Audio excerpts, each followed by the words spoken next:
أعوذ بالله من الشيطان اللعين الرجيم. بسم الله الرحمن الرحيم. الحمد لله رب العالمين، والصلاة والسلام على أشرف الأنبياء والمرسلين وخاتم النبيين وطه وياسين ومولانا ومولى الثقلين إمام الحرمين صاحب کعبہ قوسین جد الحسن والحسین ابی القاسم محمد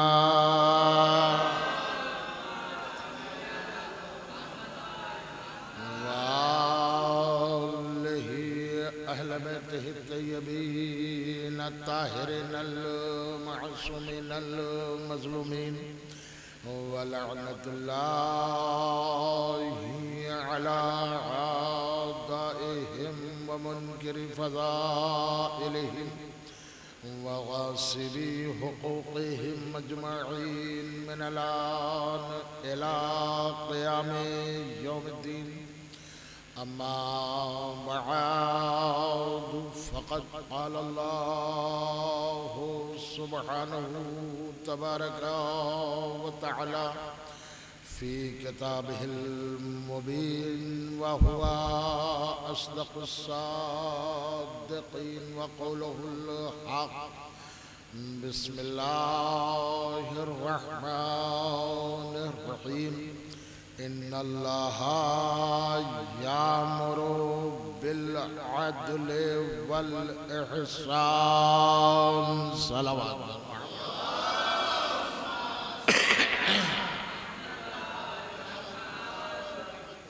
محترم سامعین و برادران ایمانی، عزاداران سید الشہداء، میں نے آپ حضرات کی خدمت میں جس آیت مبارکہ کی تلاوت کی اور اس کا شرف حاصل کیا، یہ آیت کریمہ قرآن کریم کی بڑی مشہور و معروف آیت کریمہ ہے کہ جس میں اللہ رب العزت نے ہر انسان کو حکم دیا ہے کہ وہ عدل کرے اور احسان کرے. دیکھیے یہ دو بڑے اہم شعبے ہیں، دو بڑی اہم چیزیں ہیں، اس لیے کہ مولا علی سے نہج البلاغہ میں موجود ہے کہ کسی نے سوال کیا کہ یا علی یہ بتائیے کہ عدل بہتر ہے یا سخاوت. دیکھیے سخاوت کا کیا کہنا، سخی کے لیے قرآن نے تعریف کی ہے، سخاوت کی تعریف حدیثوں میں ہے، معصومین نے تعریف کی ہے کہ تم سخی بنو، بخیل نہ بنو. قرآن میں جگہ جگہ بخالت کی مذمت ہے اور سخاوت کی تعریف کی گئی ہے. لیکن مولا علی سے جب پوچھا گیا، نہج البلاغہ میں موجود ہے، اب آپ عدل پہ ملاحظہ کریں جو میں نے آیت پڑھی ہے، انشاءاللہ اسی کے عنوان سے عرض کرنا چاہتا ہوں. مولا علی سے سوال کیا گیا کہ یا علی عدل بہتر ہے یا سخاوت؟ تو مولا علی نے فرمایا عدل بہتر ہے سخاوت سے. عدل بہتر ہے سخاوت سے. یا علی کیوں؟ کہا سخاوت میں ضروری نہیں ہے کہ مستحق دیکھا جائے. سخاوت میں ضروری نہیں ہے کہ مستحق دیکھا جائے، لیکن عدل کے لیے ضروری ہے کہ مستحق ہو. متوجہ ہے نا؟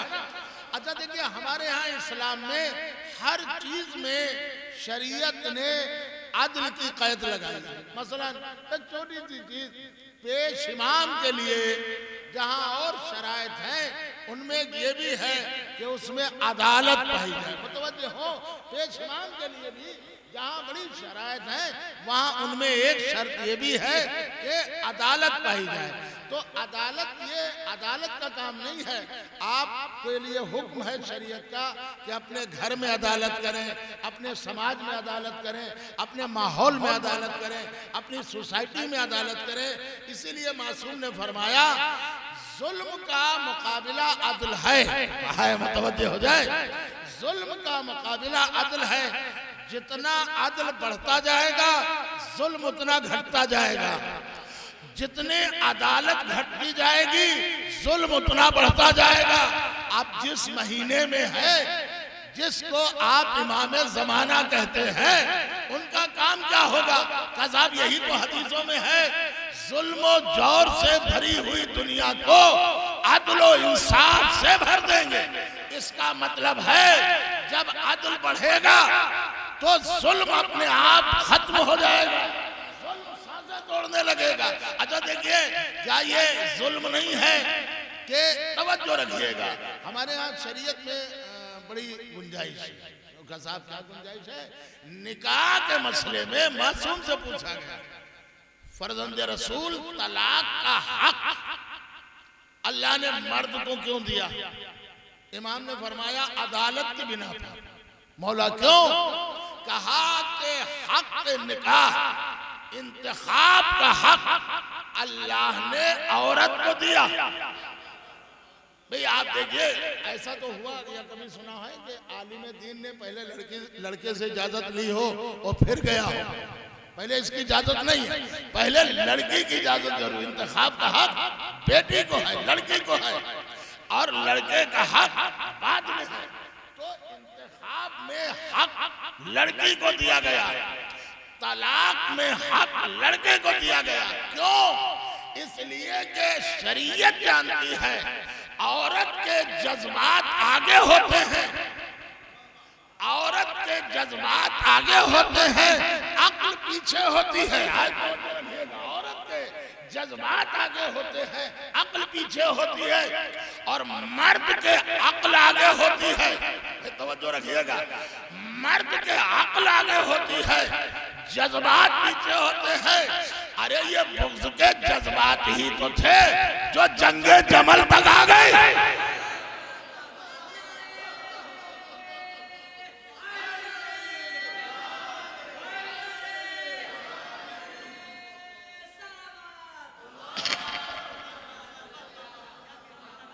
دیکھئے میں بالکل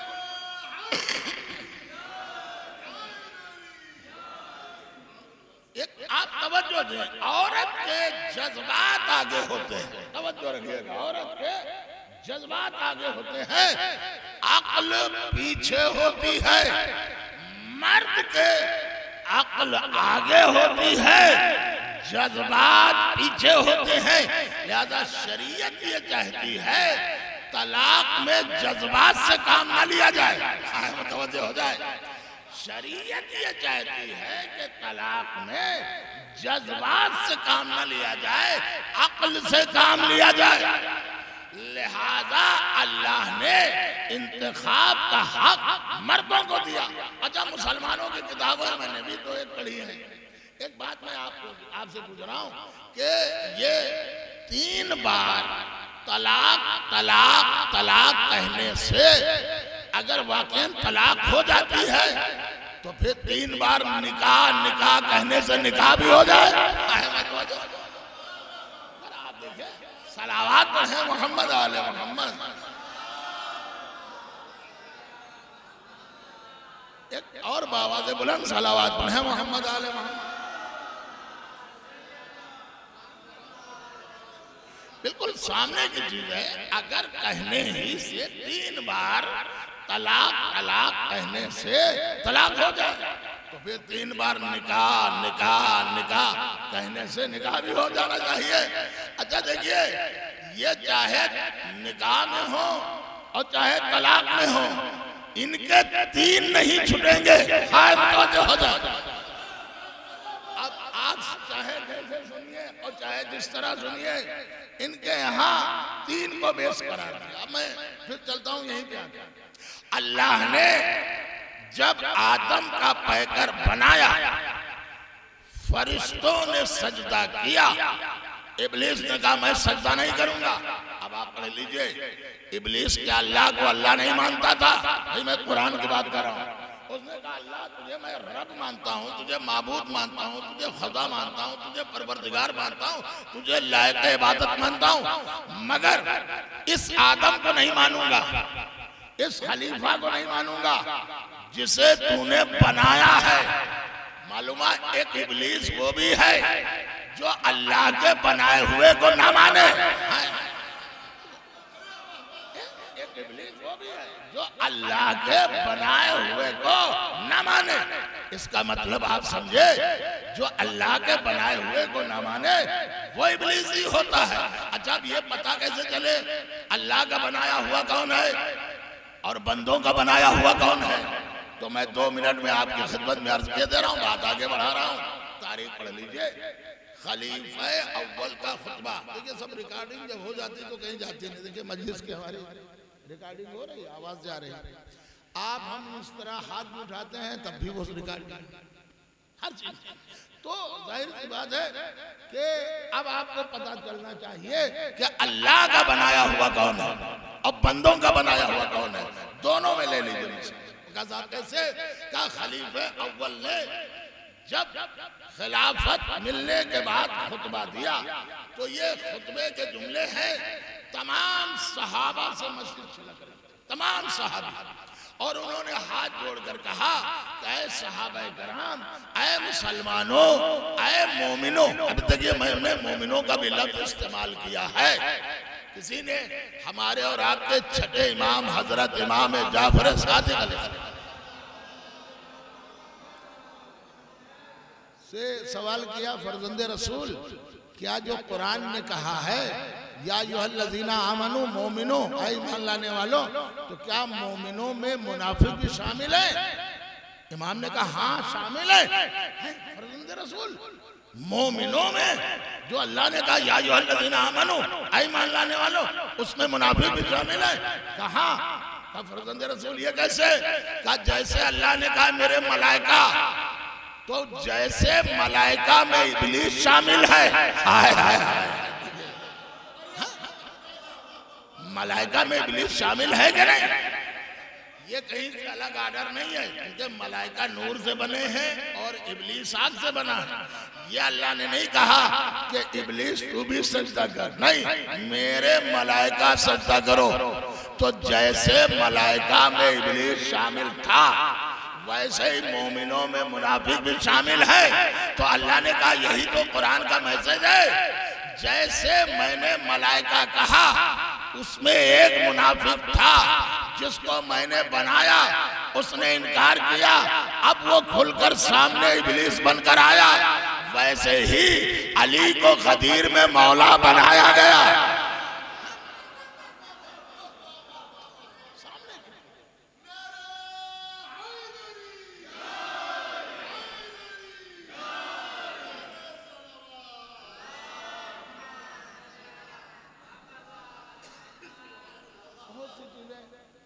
پھر عرض کر رہا ہوں، دیکھیں ہمارے مولانا دوست بھی ہیں، بھائی سعید البھائی، یہ میں ان کے لیے اور ان لوگوں کے لیے جو شاعری کرتے ہیں جملہ لے کر آگے بڑھنا چاہتا ہوں کہ آج کل ہمارے نوجوان بچے بھی شاعری کی طرف راغب ہو رہے ہیں، ہونا بھی چاہیے۔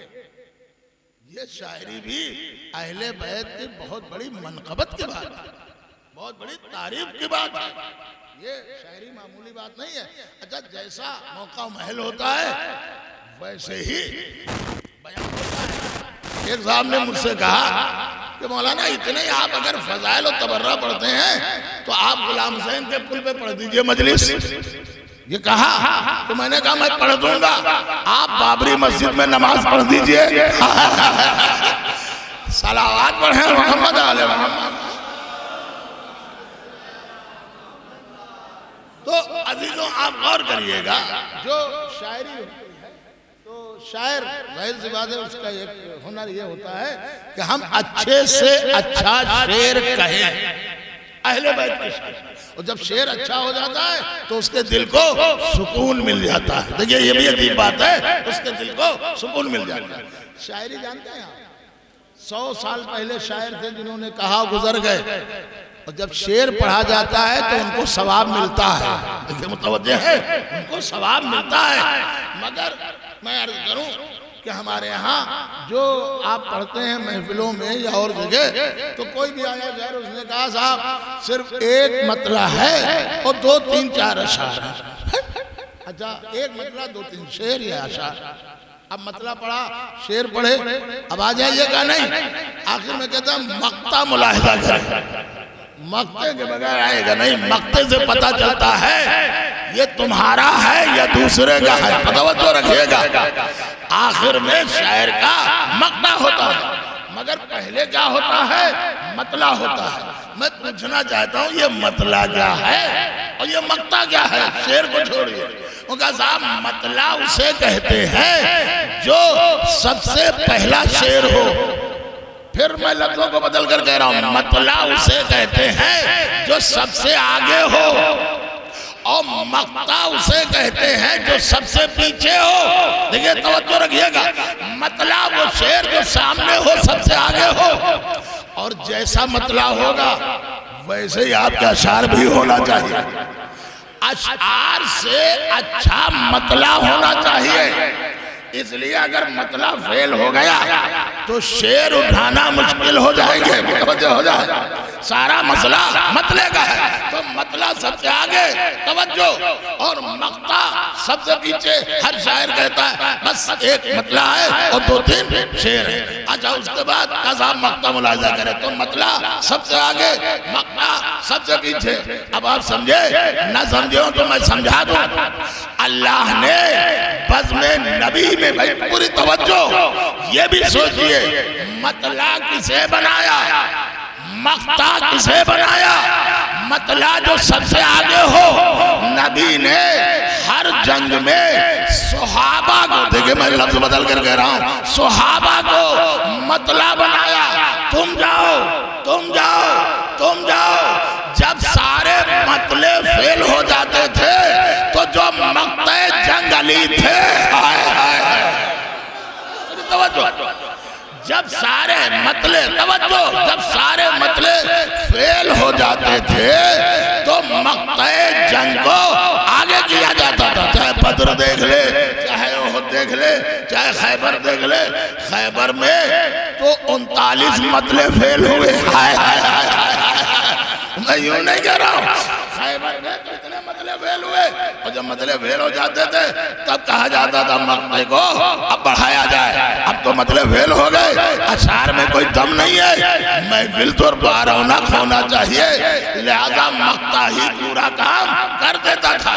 اب آپ کے ذہن عالیہ میں آ گیا مطلع سب سے آگے، نبی نے مطلع کبھی ان کو بنایا، کبھی ان کو بنایا، کبھی ان کو بنایا، جب سب مطلع فیل ہو گئے تو مقطع جنگ علی کو آگے کیا۔ قدرت نے آواز دی، دیکھئے ان اللہ یامر بالعدل والاحسان، قدرت نے آواز دی حل جزاء الاحسان الا الاحسان، میرے نبی احسان کا بدلہ صرف یہ ہے کہ تم نے ہر جنگ میں، پوری توجہ، ہر جنگ میں علی کو مقطع جنگ بنایا ہے۔ آج غدیر ہے، آج علی کو مطلع بنا دو۔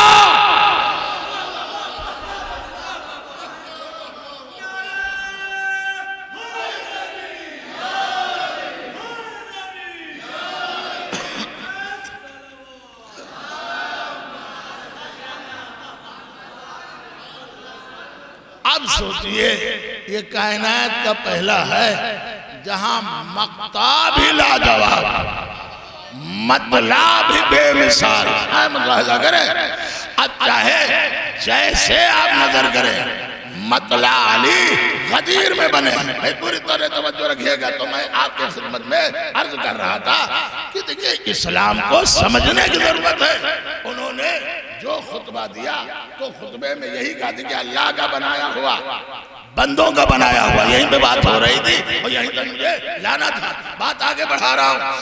بھائی ابلیس اللہ کو اللہ مانتا تھا، رب مانتا تھا، خالق مانتا تھا، خدا مانتا تھا، مگر عادل نہیں مانتا تھا، عادل نہیں مانتا تھا۔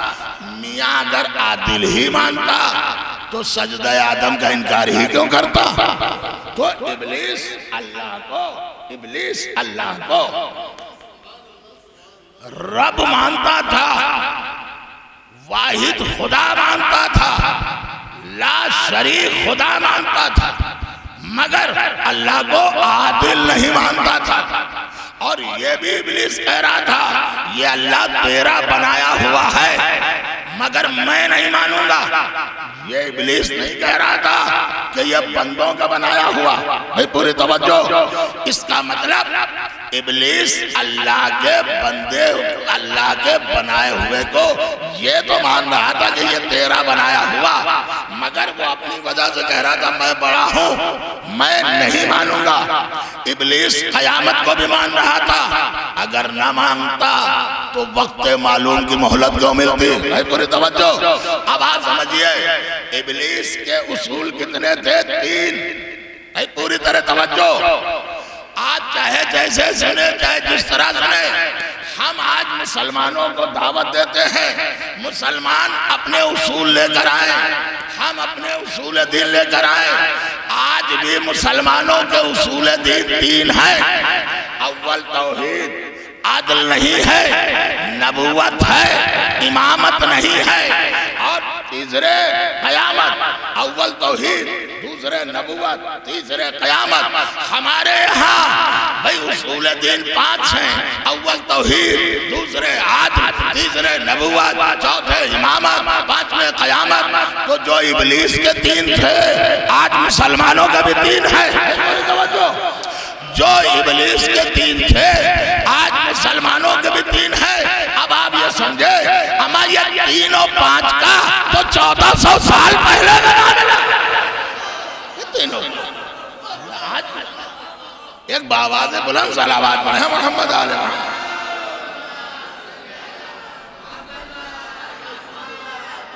اچھا میں نام تو نہیں لوں گا، ایک شہر سے گزر رہا تھا، روڈ بھی جانتا، ایک مخصوص دن تھا، آپ سمجھ جائیں گے، میں نام نہیں لے رہا، اور اس راستے پر سینکڑوں نہیں ہزاروں کا مجمع، اور یوں کہہ رہے تھے 4 یار 4 یار 4 یار۔ دیکھیں ہمارے ہاں یار کا لفظ ہی استعمال نہیں ہوتا، آئے ملاحظہ کریں، ہمارے ہاں یار کا لفظ نہیں استعمال ہوتا، ہمارے ہاں پنجتن کا لفظ استعمال ہوتا۔ اچھا آپ اپنی پہ رہیے گا، آپ ہر چیز میں 4 یار کہہ رہے ہیں تو ہر چیز میں رکھیے۔ میں نے کہا ہمارے ہاں بچے سے پوچھ لیجئے، کسی بھی عورت سے پوچھ لیجئے، کسی بھی لڑکی سے پوچھ لیجئے، کسی بھی بچے سے، کسی بھی عالم سے، بھئی آپ کیا مانتے ہیں؟ کہ ہمارے پنجتن، ہمارے باپ کے پنجتن، ہمارے دادا کے پنجتن، ہمارے بیٹے کے پنجتن، ہماری زوجہ کے پنجتن۔ اب آپ بھی کہیے ہمارے 4 یار، ہماری بیٹی کے 4 یار، ہماری زوجہ کے 4 یار، ہمارے یہاں آپ بھی کہیے۔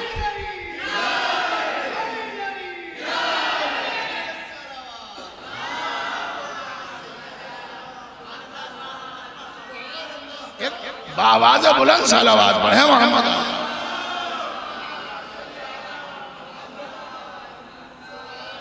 دیکھیں ہمارے یہاں ایسے کوئی الفاظ وضع نہیں ہوئے جو ہم 14 صدیوں بعد مذاق کا سبب بنے۔ توجہ رکھیے گا، ہم مذاق کا سبب بنے۔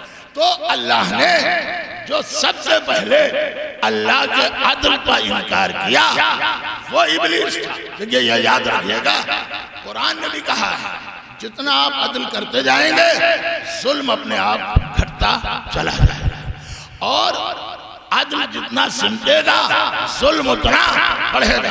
میں ایک جملہ آپ کی خدمت میں عرض کر رہا ہوں، تاریخ آپ اٹھا لیجئے۔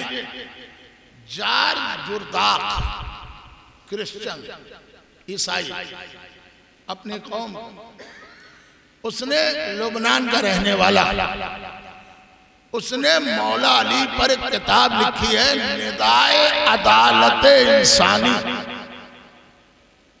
یعنی عدالت انسانی کی آواز کا نام ہی علی ہے، ندائے عدالت انسانی۔ اور مولانا تجریب فرما یہ 7 جلدوں میں ہے، کتاب جمع کر دی جائے تو اتنی موٹی کتاب بنے گی۔ ٹھیک، اب آپ سوچئے گا یہ مسلمان نہیں ہے، یہ شیعہ نہیں ہے، یہ کرسچن ہے، مگر علی پر کتاب لکھی آخر یہ کیوں؟ اسلام بتانا چاہتا ہے جہاں علم ہوگا علی پہچانے جائیں گے، یہ اہل بیت وہی پہچانے جائیں گے جہاں علم ہوگا، یہ اہل بیت وہی پہچانے جائیں گے جہاں روشنی ہوگی۔ دلیل سن لیجئے، میں آپ سے پوچھ رہا ہوں، شب ہجرت رات بھر رہے کافر اور چاروں طرف گھومتے بھی رہے، ٹھیک، مگر پہچان کیوں نہیں پائے کہ یہ نبی سو رہے کہ علی سو رہے ہیں؟ ہم پوچھ رہے ہیں، آپ کہیں گے کیسے؟ کافروں کو کچھ چیزیں معلوم تھی۔ کیا معلوم تھی؟ مکے میں بھی یہ تھا کہ جب نبی چلتے تھے تو پیروں کے نشان عام راستے پہ نہیں ابھرتے تھے، اور اگر پتھر پہ قدم رکھ دیتے تھے تو نشان قدم ابھر جاتا تھا۔ اچھا، یہ کافر بھی جانتے تھے کہ جب محمد چلتے ہیں تو ان کا سایہ نہیں ہوتا۔ اب یہ سایہ ہو کیوں؟ محمد کے سائے کا نام ہی علی ہے۔ ہمارے ہاں مثال بھی دیتے ہیں کہ ہم تو اپنے بھائی کی حفاظت کے لیے سائے کی طرح ساتھ، محاورے میں بھی استعمال ہوتا ہے، سائے کی طرح۔ بھائی توجہ رکھیے گا، اب جو نبی کا سایہ نہیں تھا، جب چلتے تھے تو سایہ لکھا ہے کیوں نہیں تھا؟ اس کی وجہ سے کہ سایہ اس لیے نہیں تھا کہ اللہ نے محمد کو پاک بنایا، روشن خیال بنایا، نورانی بنایا۔ جب پیغمبر چلتے تو کوئی کافر نبی کے سائے پہ اپنا قدم رکھ دیتا، اللہ کو گوارا نہ ہوا کہ نبی کے سائے پہ کوئی کافر قدم رکھے۔ ارے کہاں سن رہے ہیں؟ اللہ کو گوارا نہ ہوا کہ نبی کے سائے پر کوئی قدم رکھے۔ یا اللہ اتنی احتیاط کر لی کہ نبی کے سائے پہ کافر کا قدم پڑنے نہ پائے، تو اگر ابو طالب کافر ہوتے تو گود میں کیسے آ جاتے؟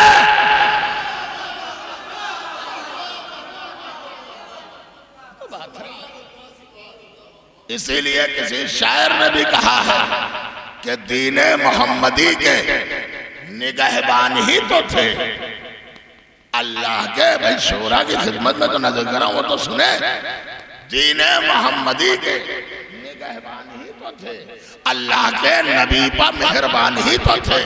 اور کافر ابو طالب کو تو کہتے ہو اس طرح جیسے تمہارے باپ مسلمان ہی تو تھے۔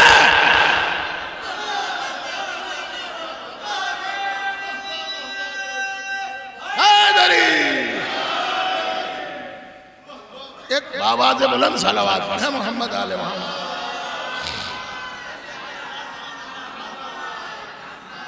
پھر میں عرض کر رہا ہوں، پڑھیے، جہاں روشنی ہوگی وہاں اہل بیت پہچانے جائیں گے۔ ہمارے سید البھائی تشریف فرما ہے، ہماری بات کی تصدیق کریں گے۔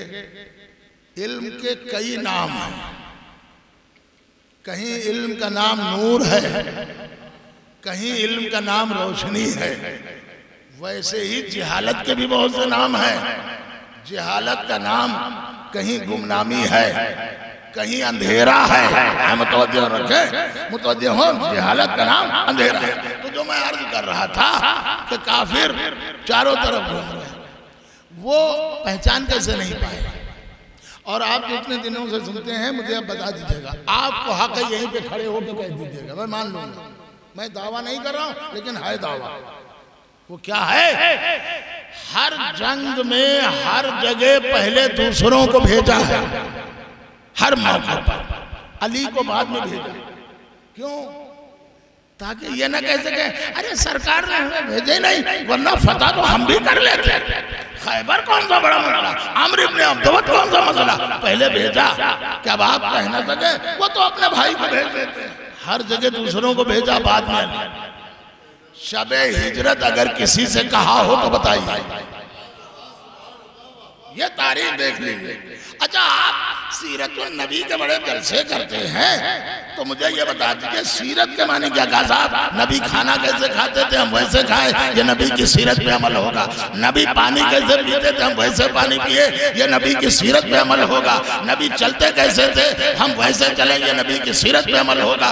نبی سوتے کیسے تھے ہم ویسے سوئے، یہ نبی کی سیرت پہ عمل ہوگا۔ تو آؤ ہم تمہاری کتابوں میں، میں ذمہ دار ہوں۔ کذاب آپ ہی نے لکھا آپ ہی کی کتابوں میں کہ شب ہجرت اندھیرا تھا اور یہ خلیفہ اول یہ صدیق انہوں نے رسول اللہ کو اپنے کاندھے پر اٹھایا.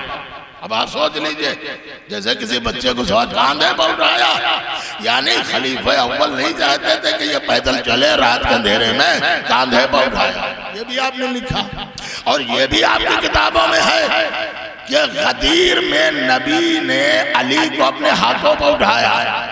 یہ بھی آپ کی کتابوں میں ہے کہ عید کے دن نبی نے حسنین کو اپنے کاندھے پر اٹھایا. بھئی عید کے دن نبی نے حسنین کو اپنے کاندھے پر اٹھایا. تو اب آپ سنیے چاہے جیسے سنیے یہ آپ کے ذوق کی بات ہے. آپ نے لکھا کہ خلیفہ اول نے نبی کے اپنے کاندھے پر اٹھایا اور نبی نے حسن و حسین کو کاندھے پر اٹھایا علی کو اٹھایا. تو اب یہ نہ سمجھو میں بھی پڑھا ہوں یہ سمجھو ایک کو نبی نے دبایا ہے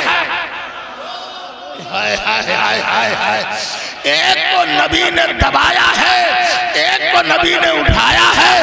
تو اب سیرت نبی کا تقاضا یہ ہے جسے نبی نے دبایا ہے تم بھی دباؤ.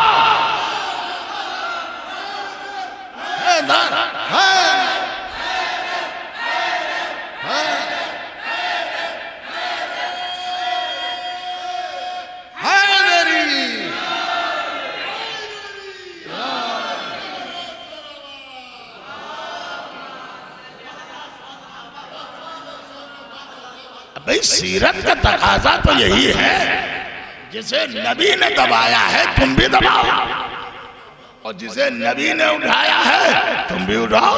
بھئی سیرت پہ عمل کر رہے ہو تو ہر چیز پہ عمل کرو. تو جہاں تک مجھے لانا تھا مقصد کہ کافر چاروں طرف گھوم تو رہے اور 40 کافر تھے تو یہ پہچان ہی نہیں پائے کہ یہ علی سو رہے ہیں کہ نبی سو رہے ہیں. اما نقش قدم کو دیکھ کر یہ قبیلے کا پتہ بتا دیتے. عرب کلچر میں ہے یعنی پیروں کے نشان کو دیکھ کر بتا دیتے تھے فلاں قبیلے کا آدمی گزرا. یہ دین کی یاد.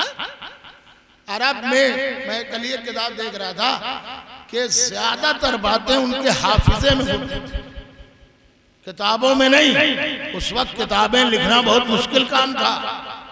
چمڑے پتھر وغیرہ وغیرہ مشکل سے بہت مشکل سے کاغذ دستیاب ہوتا. اس وقت روم سے کاغذ آتا. ٹھیک ہے تو زیادہ تر چیزیں ان کے حافظے میں رہتی تھی. یہاں تک کہ نسب کو بھی اپنے حافظے میں رکھتے تھے. اور انسان تو انسان ہے جانوروں کے بھی نسب ان کے پاس تھے. مولانا تشریف فرما تصدیق کریں گے کتابیں چلتی دور جہالت میں جس نے شعر کہے متنبی آج اسے ادب کہا جاتا ہے. اگر کسی کو وہ اشعار یاد ہے تو عربی میں اس کو کمال حاصل کیا دور جہالت میں شعر کہے. تو گھوڑوں کے بھی شجرے ہوتے تھے مگر انہیں اشعار میں ہوتے تھے. ہم بہت سوچتے تھے انسانوں کا شجرہ تو ٹھیک ہے یہ جانوروں کے شجرے کیوں ہوتے تھے. ہم نے تاریخ کھنگالی یہ گھوڑوں کے جانوروں کے شجرے کیوں ہوتے تھے. تو ہمیں ایک جگہ ملا کہ جانوروں کے شجرے عرب اس لیے حفظ کرتے تھے حافظے میں لاتے تھے کہ اگر عربی نسل کا اصل نجیب الطرفین گھوڑا ہوتا تھا سنیے گا تو وہ جنگ میں مر جاتا تھا مگر پیٹھ نہیں دکھاتا تھا. کیا سن رہے ہیں عربی گھوڑے نجیب الطرفین وہ اصل گھوڑے کہے جاتے تھے. ان کے شجرے ہوتے تھے ان کے کیوں اس لیے کہ مر جاتا تھا مگر پیٹھ نہیں دکھاتا تھا. بھائی پوری توجہ اس کا مطلب جانور بھی اگر اصل اچھی ہے جانور بھی اگر اصل اچھی تو اس کا شجرے میں نام ہوتا ہے. بھائی پوری توجہ. اسی لیے کسی صاحب نے کہا کہ صاحب آپ ان کو ہر وقت یہ کہتے ہیں وہ کہتے ہیں اور پورا خیبر ان کے لیے کوئی مسئلہ نہیں تھا مگر ان کے لیے بھی مجبوری تھی. میں نے کہا وہ کیا مجبوری تھی؟ کہا ان کے گھوڑے نہیں رکتے تھے. گھوڑے بھاگ لیتے تھے۔ اس کا مطلب گھوڑوں کی اصل اچھی نہیں ہے، تو جن کے گھوڑوں کی اصل اچھی نہ ہو ان کے سواروں کی اصل اچھی ہوگی۔ اسی لیے کسی شاعر نے بھی کہا کہ ایک صاحب مجھ سے بولے طنز کیوں کرتے ہیں آپ، ایک صاحب مجھ سے بولے طنز کیوں کرتے ہیں آپ، بزدلی کا رنگ ہر تصویر میں بھرتے ہیں آپ، اور باب خیبر توڑنا ایک کچا دھاگا تھا، انہیں خود نہیں بھاگے تھے، گھوڑا لے کے بھاگا تھا۔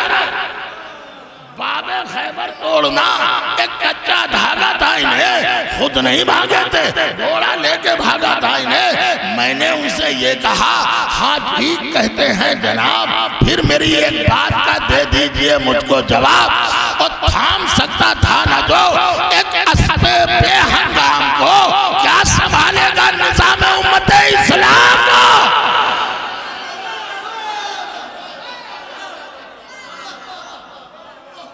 صلوات پڑھیں محمد آل محمد۔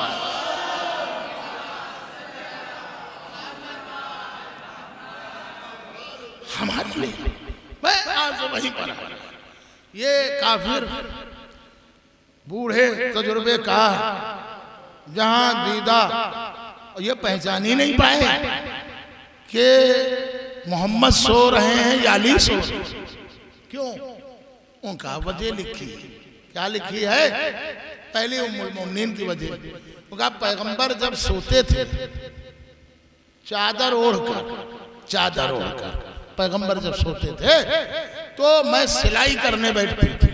دیکھیے آپ بہت سے گھروں میں ہوتا ہے، آدمی سو گیا عورتیں سلائی کرنے بیٹھے ہیں، تو ان کا کہ چراغ تو گل ہو جاتا تھا مگر نبی میں نور اتنا نکلتا تھا، چھن چھن کے آسمان کی طرف جاتا تھا، تو میں اس نور کی روشنی میں اگر میری سوئی بھی گم ہو جاتی تھی تو میں تلاش کر لیتی تھی۔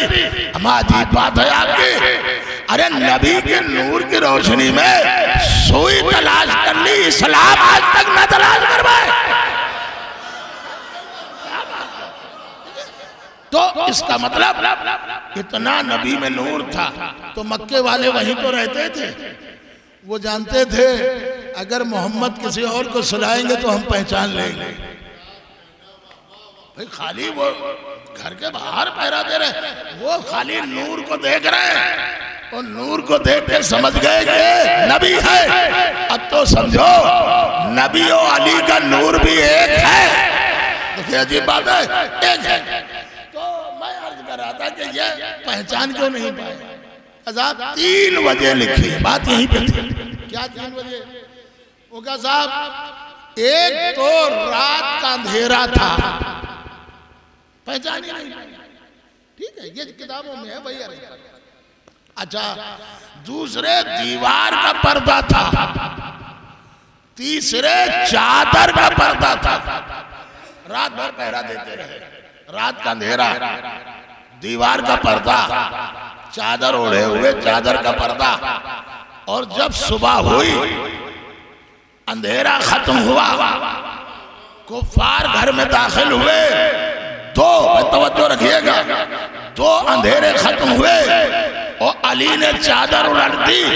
اب کفار نے پہچانا یہ تو علی ہے، اب بھی نہیں سمجھے، ہمیں شریعت بتا رہی ہے علی کو 3 اندھیروں میں پہچان نہ پاؤ گے۔ اگر پہچاننا ہے تو یہ 3 اندھیروں کو ہٹانا ہوگا۔ بھئی وہ چاہے شرک کا اندھیرا ہو، چاہے نفاق کا اندھیرا ہو، چاہے کفر کا اندھیرا ہو، علی ایسے پہچاننے میں نہیں آئیں گے۔ دیکھیں دلیل پر دلیلیں دیتا ہوا آگے بڑھ رہا ہوں۔ مجالس کس لیے ہوتی ہے؟ اگر یہ مجلسیں بند ہو جائیں تو میں دوسروں کی بات نہیں کر رہا ہوں، ہماری قوم میں جہالت 100 گنا زیادہ پھیل رہی ہے۔ بہت سے لوگ مجالس سے ہی درس حاصل کرتے ہیں، یہ پوری دنیا میں۔ میں بات عرض کر رہا تھا کہ عدل ہمارے ہاں اماموں نے کبھی عدل کا دامن نہیں چھوڑا۔ یہ نہیں ہے کہ اپنے لیے عدل کریں، معصوم کا فرمان ہے عدل کرو، انصاف، چاہے تمہارا دشمن ہو، مصائب نہیں پڑھ رہا ہوں، پڑھا نہیں آپ نے؟ مولا علی کے جب سر پہ ضربت لگی تو کیا کہا امام حسن سے؟ ایک بار کیا ہے تلوار کا، اگر میرے بعد بدلہ لینا تو ایک ہی بار کرنا، یا دل کا تقاضا ہے۔ دیکھئے دشمن ہے مگر یہ وصیت میں ایک بار یہ ہے کہ جو دشمن کے ساتھ غیروں کے ساتھ۔ اچھا عزیزو آگے بڑھ رہا ہوں، بات عدل کی۔ مولا علی کا 5.25 سالہ دور عدالت سے علی ایک انچ بھی ہٹنے پر تیار نہیں۔ سنیے دلیل، کہاں فیصلے کرتے تھے؟ مسجد کوفہ میں فیصلے وہیں ہوتے تھے۔ مولا علی کے سامنے ایک شخص لایا گیا چوری کرتے ہوئے، کہا یا علی اس نے چوری کی ہے۔ مولا نے بلایا، چور کے لیے شریعت میں کیا ہے بولیے؟ شریعت کے اعتبار سے چور کے ہاتھ کاٹ دیے گئے۔ اب یہ ہاتھ میں بھی مسئلہ ہے، علماء حضرات مجھ سے بہتر جانتے ہیں۔ ہاتھ سے مراد یہ ہاتھ نہیں کاٹا جائے گا، ہاتھ سے مراد یہ انگلیاں کاٹی جائے گا، ورنہ اگر ہاتھ کاٹ دیا جائے گا اور مسلمان ہے تو جب نماز پڑھے گا تو اعضائے سجدہ میں سے ایک چیز کم ہو جائے گا، انگلیاں کاٹ۔ لیکن لفظ آیا ہے ید، ید کے معنی ہاتھ۔ بہت سی چیزیں ہمارے معصومین نے قرآن کے بارے میں بتایا، اس کو آپ کو سمجھنا ہوگا۔ مثلا کرسی، ہر شخص پڑھتا ہے تل کرسی، وسیع کرسی السماوات والارض، اور اس کا ترجمہ یہی ہے اللہ کی کرسی زمین و آسمان سے بڑی ہے۔ تو جنہوں نے اللہ کی کرسی مان لی کہ زمین و آسمان سے بڑی ہے، انہوں نے آگے لکھا اپنی کتابوں میں کہ اللہ میاں کرسی پر بیٹھیں گے، ہے نا، اور تخت چرچرائے گا، کرسی چرچرائے گی اور اپنا حکم کرے گا۔ ہمارے یہاں کرسی سے مراد معصوم سے پوچھا گیا تو معصوم نے فرمایا کرسی سے مراد اللہ کی قدرت۔ متوجہ ہو جائے، یعنی اللہ کہہ رہا ہے اللہ کی قدرت زمین و آسمان سے بڑی ہے۔ دیکھیں ہر چیز میں عرض کر رہا ہوں۔ تو مولا علی کے سامنے ایک لایا گیا چور، پوچھا مولا نے بھئی تم نے چوری کیوں کی؟ کھانے کو نہیں تھا اس لیے چوری کی جاتی، پہننے کو نہ ہو اس لیے، رہنے کو نہ ہو، تین یہ چوریوں کے تو پہلے ہاتھ نہیں تھا۔ پوچھا بھائی تم نے چوری کیوں کی ہے؟ کیا تمہارے پاس کھانے کو نہیں تھا؟ کہا یا علی الحمدللہ ہے کھانے کو۔ اچھا دوسری چیز پوچھی کہ کیا تمہارے بچے یا تمہارے پاس کپڑوں کی پریشانی تھی؟ کہا نہیں یہ بھی۔ پھر مکان رہنے کو نہیں تھا اس لیے نہیں، یا علی یہ بھی ہے۔ تو اب مولا نے فرمایا اس کے ہاتھوں کو کاٹ دیا جائے، جب کوئی مجبوری نہیں ہے تو چوری کیوں کی شریعت؟ اور وہیں پہ اس کے انگلیاں کاٹ دی گئی۔ تاریخ پڑھیے گا، پوری مجلس کا محضر دے رہا ہوں، انگلیاں کاٹ دی گئی۔ تاریخ عرب میں بہت سے قصیدے عربی میں آپ کو ملیں گے۔ ایک قصیدہ امیر شام کے وزیر نے کہا عمرو عاص مولا علی کی شان، وہ قصیدہ کتابوں میں ہے۔ عمرو عاص نے کہا، کس نے کہا ہے؟ عمرو عاص نے۔ تو قصیدہ کہنا کوئی بڑا کمال تھوڑی نہ ہے، یہ تو دشمن ہے کیوں کہہ رہا ہے؟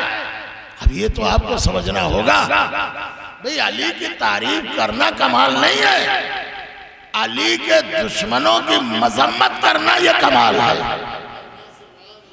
بھئی اللہ کو اللہ ماننا یہ کمال نہیں ہے، لا الہ الا اللہ کہنا یہ کمال ہے کہ نہیں اللہ کے سوا کوئی اللہ نہیں ہے۔ اور دوسرا قصیدہ اس شخص کا ہے جس کی انگلیاں کاٹی علی نے مسجد کوفہ، خون بہ رہا ہے، انگلیاں کٹ گئی، انگلیاں ہاتھ میں لی اور قصیدہ پڑھتا ہوا چلا۔ کیا کہنا میرے مولا علی کا؟ قسیم النار والجنہ ہے، زہرا کے شوہر ہے، حسنین کے بابا ہے، تاج ولایت ہے، تاج ولایت ہے، رسول کے بھائی ہے، اور کیا کیا القاب، نبی کے بلا فصل خلیفہ ہے۔ یہ تھا کوئی اپنا ہی، ورنہ بلا فصل نہ کہتا، کتابوں میں ہے بلا فصل نہ کہتا۔ مسجد تو بڑی ہے، نکلا دروازے سے، ابن القوا یہ خارجی تھا، اس نے دیکھا ہے انگلیاں کٹی ہیں اور قصیدہ بھی پڑھ رہا ہے۔ کہا کس نے کاٹی ہے انگلیاں؟ کہا وہ جو مولا کائنات ہے، جو یعقوب الدین ہے، جو حسنین کا بابا ہے، جو قسیم النار والجنہ ہے، جو سردار جنت ہے، جو مالک جنت ہے۔ کہا تم دیوانے ہو گئے ہو؟ علی نے انگلیاں کاٹی، تم ان کی تعریف کر رہے ہو؟ کہا تم دیوانے ہو۔ علی نے سزا یہاں دے دی نا، اب وہاں نہیں ملے گی۔ علی نے سزا دے دی نا، اب وہاں نہیں ملے گی۔ آئے لوگ، کہا یا علی یہ پتہ نہیں کون سا آدمی ہے جس کی آپ نے انگلیاں کاٹی ہے نا، وہ آپ کا قصیدہ پڑھ رہا ہے۔ گھوم گھوم مولا نے فرمایا بلایا، مجمع تو جمع ہی ہے، قریب ہے۔ آنے کے بعد کہا انگلیاں ہیں یا کہیں ڈال دیا؟ یا علی یہ انگلیاں لی۔ مولا علی نے انگلیاں لی، ہر مقام پہ رکھتے رہے اور کچھ پڑھا۔ اب سنیے گا، یہ میں جملہ ابھی تک میں نے نہیں کہا تھا، اب آپ کے ذہنوں کا، فکروں کا میں امتحان لوں گا۔ ابھی تک آپ نے دیکھا ایسی علی نے انگلیاں جوڑی کہ نشان بھی نہیں آیا۔ جیسے سنے ایسی جوڑی کہ نشان بھی نہیں آیا، اما کعبے میں ولادت کا نشان ہے، متوجہ ہے، مگر علی کے جوڑ کا کوئی نشان نہیں۔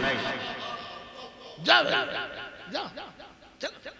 اب لوگوں کو تو کہنے کا موقع ملا، یا علی اگر آپ کو انگلیاں جوڑنی ہی تھی تو کاٹی کیوں؟ اور اگر کاٹنا ہی تھی تو جوڑی کیوں؟ یہ دونوں باتیں آ گئی۔ دیکھیے مولا علی کے سامنے بھی تو کہنے والے، یا علی یہ آپ نے کیا کیا؟ اگر آپ کو انگلیاں جوڑنا ہی تھی تو کاٹی کیوں؟ اور اگر کاٹنا ہی تھی تو جوڑی کیوں؟ امامت کی پیشانی پا بل آ گئے۔ کہا تم نے سمجھا نہیں، میں نے انگلیاں کاٹی، یہ عدالت کا تقاضا۔ دیکھئے بات وہی پر، میں نے انگلیاں اس کی کاٹی، یا اللہ کی عدالت کا تقاضا، انگلیاں جوڑ دی، یہ محبت کا تقاضا۔ حیدر حیدر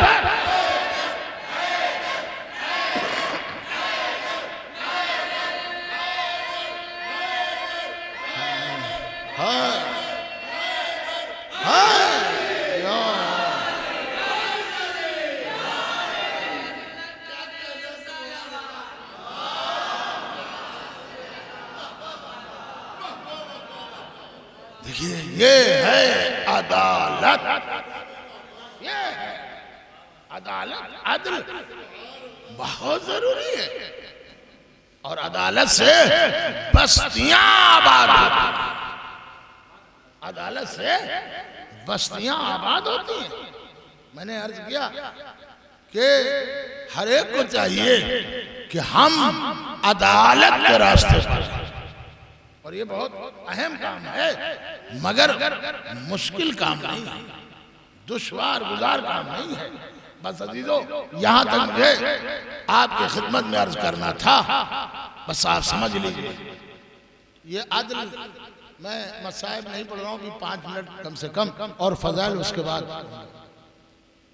ایک دربار ہے، ہمیں درباروں پہ کہیں بھروسہ ہی نہیں رہا، اس لیے ہم درباری ملا ہونے کے قائل ہی نہیں رہے، ہم دربار کے قائل نہیں ہیں، ہم سرکار کے قائل نہیں ہیں، صرف ہم اہل بیت کے درباروں کے قائل ہیں۔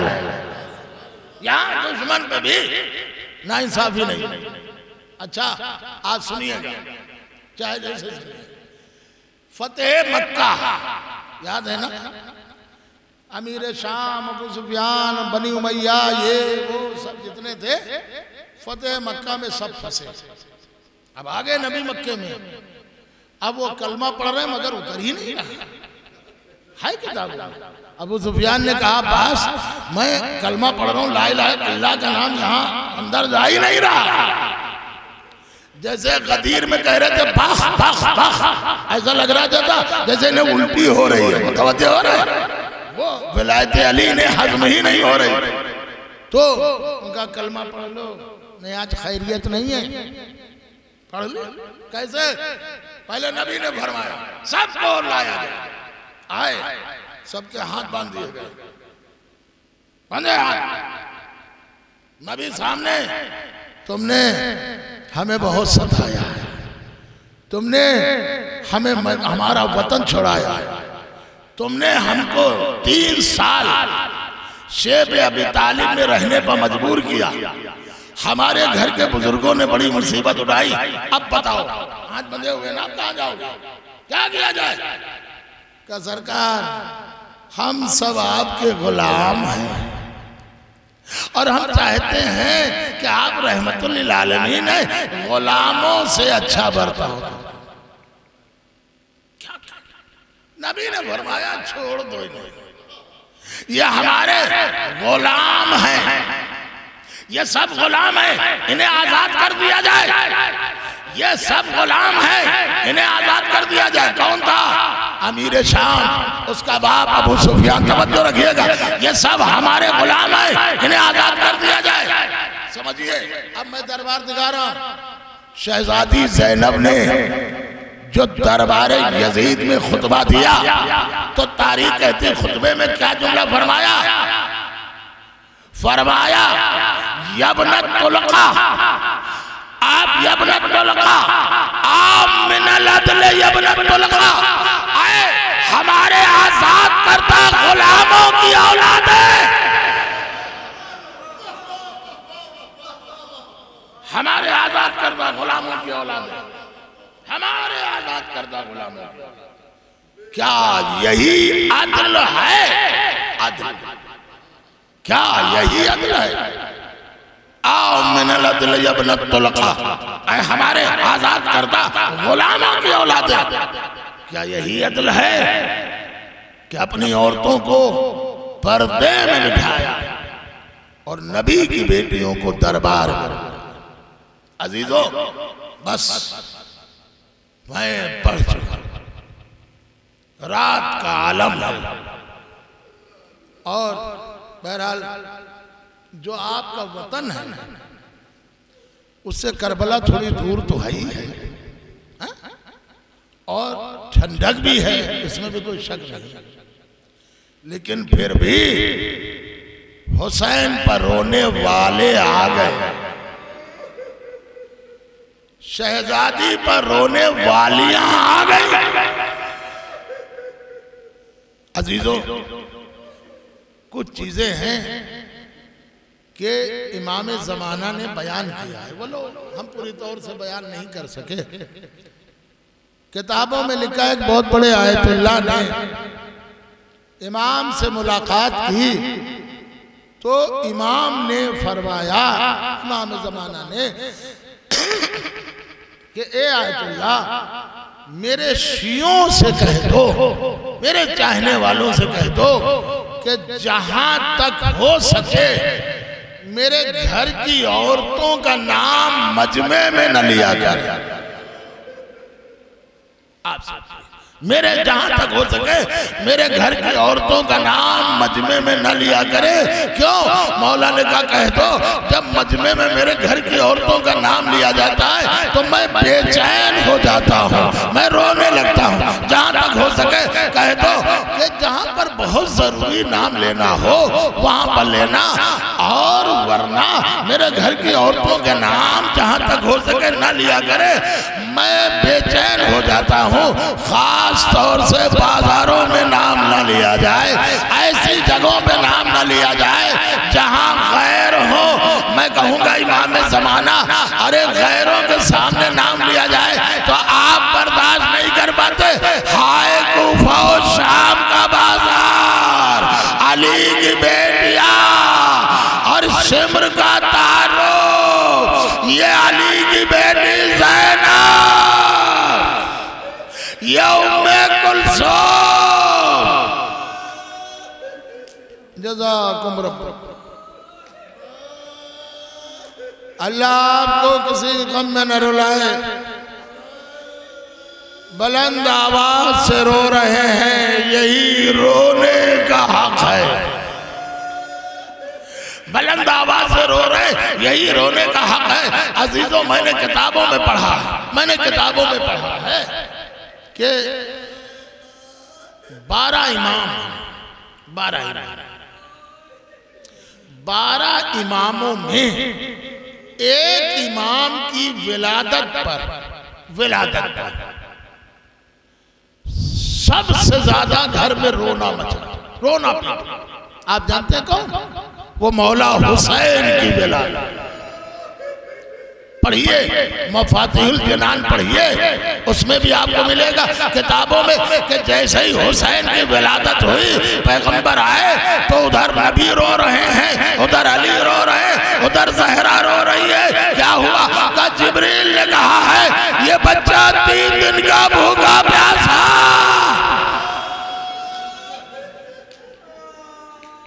جزاک اللہ آپ کو کسی غم میں نہ رلائے۔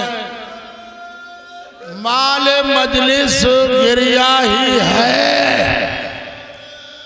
مال مجلس رونا ہی ہے۔ اور جس امام نے بھی کہا ہے تو یہی کہا ہے کہ جب بھی رونا آئے تو گھٹ گھٹ کے نہ رونا، یہ رونا ہمیں پسند نہیں ہے۔ ایسے رونا جیسے کسی ضعیف ماں کا جوان بیٹا مر جائے۔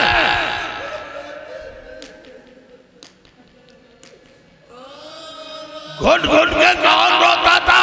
گھٹ گھٹ کے سکینہ روتی تھی، گھٹ گھٹ کے شہزادی زینب روتی تھی، گھٹ گھٹ کے بیبیاں روتی تھی۔ کیوں؟ اس لیے کہ اگر آواز سے روتی تھی تو نیزے چبھا دیا جاتا تھا، تازیانے بڑھتے تھے، آواز آتی تھی بابا۔ جزاکم رب اللہ آپ کو کسی غم میں نہ رلائے۔ ان مجالس کے سلسلے کا جو عنوان ہوتا تھا وہ شہزادی کے مصائب پر، شہزادی کی تاریخوں سے لیا جاتا تھا۔ اب وہ تاریخ کی باتیں آگے پیچھے، مگر عنوان شہزادی پر رہتا تھا۔ آپ جانتے ہیں شہزادی فاطمہ کے مصائب اور مولا حسین کے مصائب، کچھ مصائب ایسے ہیں کہ جو ملتے جلتے ہیں، ایک ہی جیسے۔ آپ کہیں گے وہ کیا مصائب ہے؟ آج سنیے میں مصائب بتا رہا ہوں۔ یہاں مدینے میں شہزادی کا دروازہ جلایا گیا، کربلا میں حسین کے خیمے جلتا ہوا خیمہ دھواں اٹھ رہا ہے۔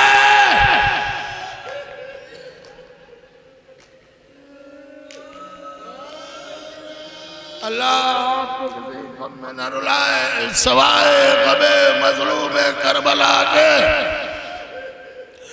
مجھے نہیں معلوم ہے کہ رونے والوں کا اجر کیا ہے۔ جہاں تک میں نے پڑھا ہے اتنا ضرور ہے، اجر تو بات کی بات ہے، رونے والوں کو مادر حسین دعا دیتی ہے۔ عزیزو یہ شعبان کا مہینہ ہے، ایک جملہ سن لیجئے، ایک کتاب ہے امام زمانہ پر، اس میں ایک آیت اللہ نے ملاقات کی امام سے اور سوال کیا مولا آپ شیعوں سے اپنے چاہنے والوں سے قریب کب ہوتے ہیں، کب قریب ہو جاتے ہیں؟ تو امام نے فرمایا اے آیت اللہ میرے شیعوں سے کہہ دو جب مجلس حسین میں مصائب ہوتے ہو تو سمجھ لینا تمہارا امام تمہارے قریب، اے زمانے کے امام۔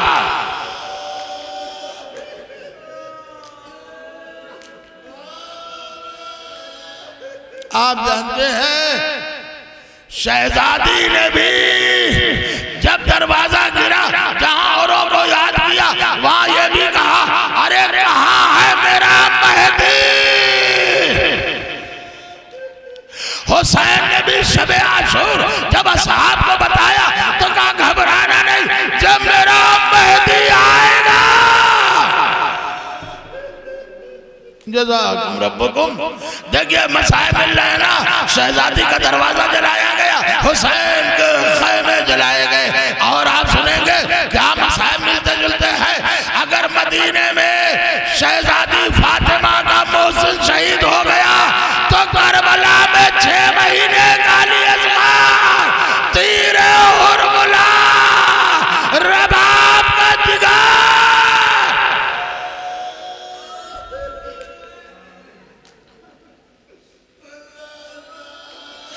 جزاکم ربکم، اللہ آپ کو کسی غم میں نہ رلائے، زیادہ میں نہیں پڑھ پاؤں گا۔ اور سنیے کیا مسائل ملتے ہیں۔ مدینے میں سنا ہے نا شہزادی کی پسلیاں ٹوٹ گئی،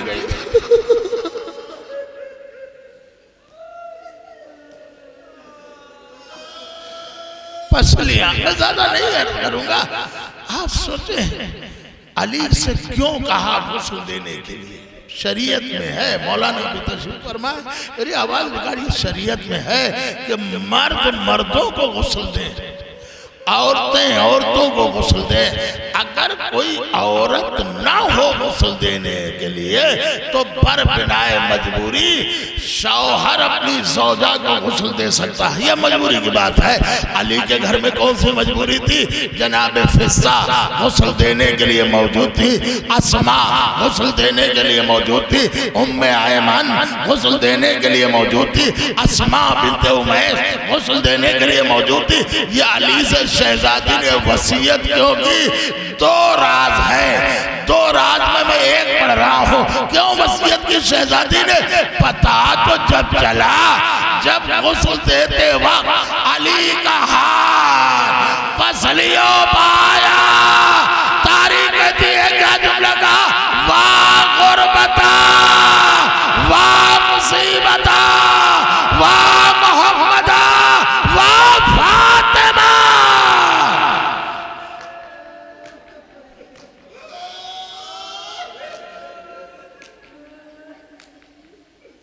اللہ آپ کو کسی غم میں نہ رلائے۔ تو یہ تو بات سن لی آپ نے، شہزادی کی پسلیاں ٹوٹی۔ اب آپ سنیے اگر مدینے میں شہزادی سے فاطمہ کی پسلیاں ٹوٹی تو کربلا میں زیارت ناہیہ اٹھائیے۔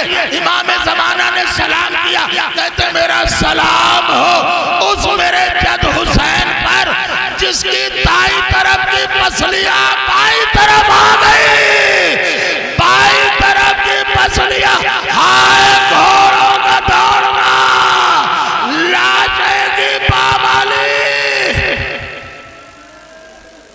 اللہ آپ کو کسی غم میں نہ رلائے۔ اے حضرت حجت، آپ کو واسطہ ہے امام حسین کا، ان عزاداروں پر رحم کرنا، ان بیویوں پر رحم کرنا، ان سب کو کوئی غم نہ دینا سوائے غم مظلوم کربلا کے۔ رونے والوں کو، رونے والیوں کو سلامت رکھنا۔ اور میں اتنا جملہ عرض کروں گا کہ میری ماں بہنوں، اللہ تمہاری گودیوں کو سلامت رکھے۔ ہائے حسین کالی اصغار۔ جزاکم ربکم، اللہ آپ کو کسی غم میں نہ رلائے سوائے غم مظلوم کربلا کے۔ بس عزیزو اب زیادہ مصائب نہیں ہے، چند جملے ہیں۔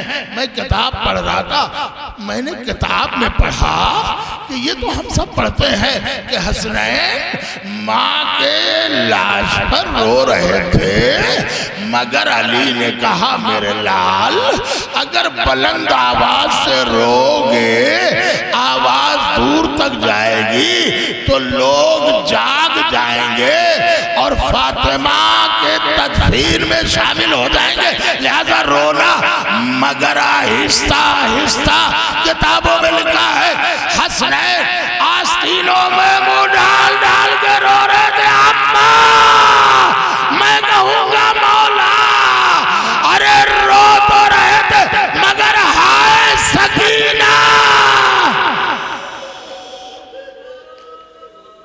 جزاکم ربکم اللہ آپ کو کسی غم میں نہ رلائے. میں مسائل پڑھ چکا، بس دو جملے سنیے. ایک کتاب جس کا میں نے حوالہ دیا امام زمانہ پر، کسی نے کہا مولا آیت اللہ نے کہا مولا کیا حاجت کیسے پوری ہو؟ امام نے کہا میرے شیعوں سے کہہ دو ایک وقت وہ آتا ہے کہ میں ان کی حاجت ضرور پوری کرتا ہوں، میں ٹال نہیں پاتا ہوں. مولا وہ کون سا؟ کہا میرے شیعوں سے کہہ دو کہ جب مجلس حسین ہو، اللہ اللہ، کہا جب مجلس حسین ہو اور مسائب ہو رہے ہو، مسائب ہو رہے ہو تو تمہاری آنکھ میں آنسو ہو، دو واسطے دینا.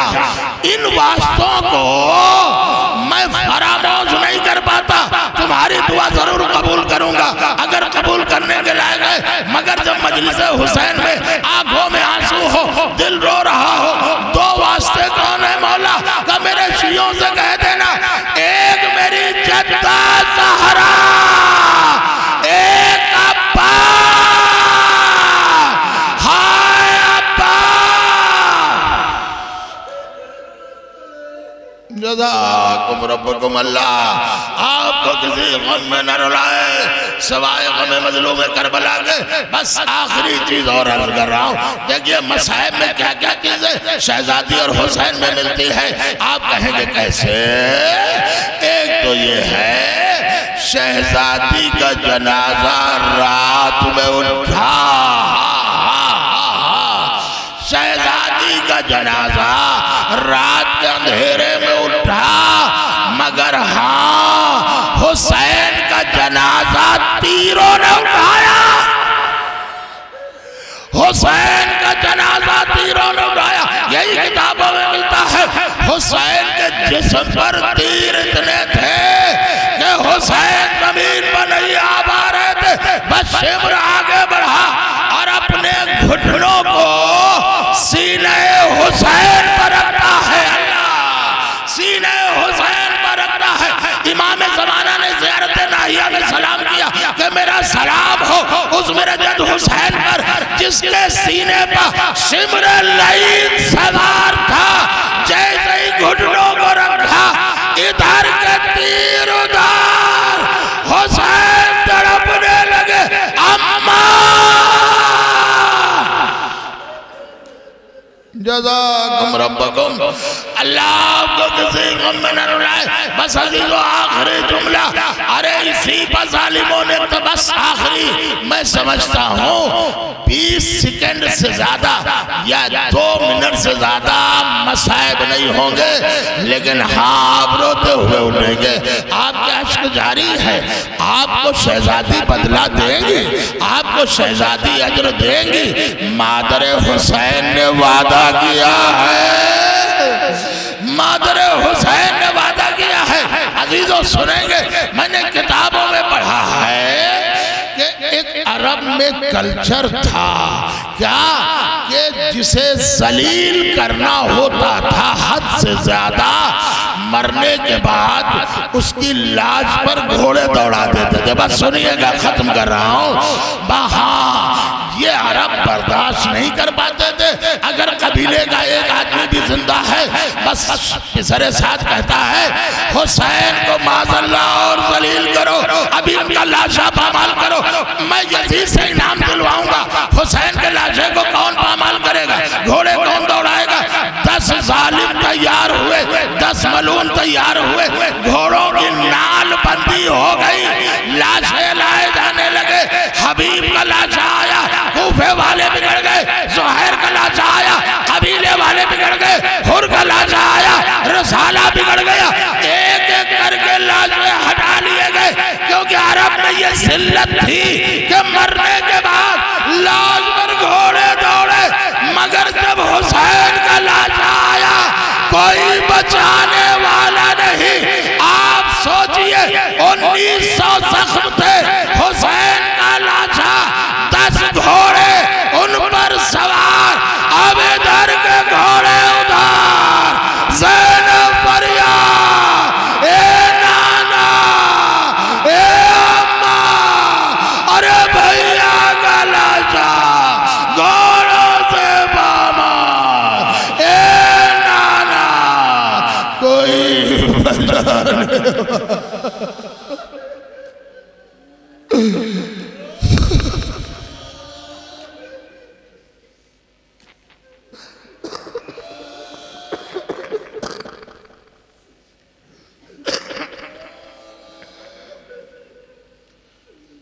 ألا لعنة الله على القوم الظالمين وسيعلم الذين ظلموا أي يوم منقلب ينقلب. بہرحال جو واسطہ محمد آل محمد کا ہماری اس مختصر سے عبادت کو قبول فرما. یا اللہ حاضرین میں جتنے بھی مومن مومنات یہاں جمع ہیں ان سب کی دلی اور نیک مرادوں کو پورا فرما. یا اللہ حاضرین میں جتنے بھی مومنین مومنات یہاں موجود ہیں ان میں جو بیمار ہیں ان سب کو شفاء کاملہ و عاجلہ عطا فرما. پوری دنیا میں جہاں جہاں حسین کے عزادار ماتمدار مومن مومنات موجود ہیں جان مال عزت ناموس کی حفاظت فرما. تمام مومنین اور خصوصاً حاضرین کو زیارت حسین نصیب فرما. یا اللہ دنیا میں جہاں جہاں ظالم حکومتیں ہیں ان حکومتوں کو نیست و نابود فرما. یا اللہ تجھے واسطہ محمد آل محمد کا تمام مظلومین کی مدد فرما. یا اللہ حزب اللہ اور ایران کو کامیابی عطا فرما. یا اللہ تجھے واسطہ محمد آل محمد کا امام زمانہ کے ظہور میں تعدیل فرما. ہم سب کو ان کے انصار میں شمار.